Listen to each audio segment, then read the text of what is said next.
Boeing has announced that it plans to cut back on production of the 737 MAX aircraft after two fatal crashes revealed similar problems.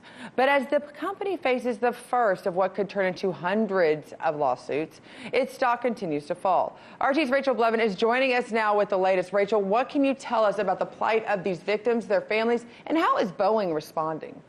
Well, Scotty, it appears that an end to Boeing's troubles isn't coming anytime soon.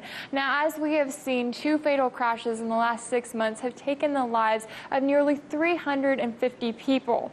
And following the release of a preliminary report from the investigation, Boeing's CEO is now admitting that the flight control system on the 737 MAX had significant problems that led to the fatal crashes.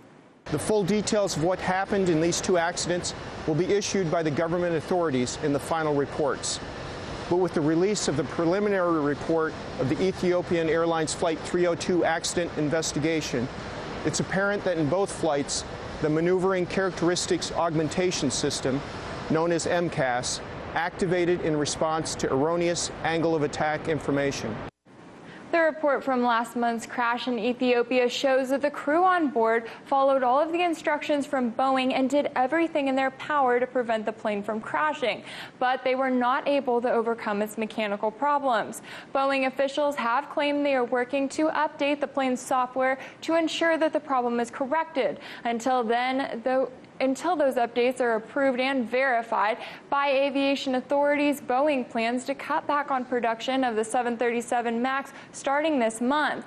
But it should be noted that instead of producing 52 jets per month, Boeing plans to produce 42, a small decrease that has left many with questions about whether Boeing is doing enough. The company's standards also have been called into question after reports revealed that the planes involved in the deadly crashes lacked key features that could have helped the crew when the flight system started malfunctioning. Both an angle of attack indicator and disagree light, which would have alerted the crew to problems with the plane's sensors, were not included because Boeing charged extra and because they were not required by aviation authorities. The families of the nearly 350 victims who were killed in the crash are now left with countless questions. They have started to file lawsuits against Boeing, arguing that the company should have done more to prevent these deadly crashes.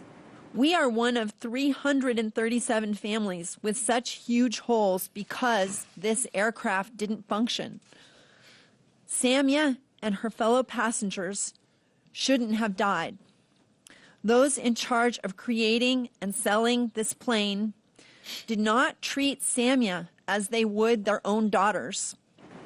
Boeing is also facing problems financially, and its stock dropped nearly 4% in early trading on Monday in response to the CEO's statement on the crashes. So with a decrease in production, a number of lengthy and costly lawsuits, and a lack of trust from the public, Boeing could be facing an uncertain future as hundreds of grieving families struggle to move forward with very few answers. Scotty? Thank you, Rachel, for covering. Hey YouTube, thanks for checking out our channel. We hope you enjoyed the video. We have tons of content for you just like this. For more of RT America's one-of-a-kind news and analysis, be sure to subscribe and never stop questioning more.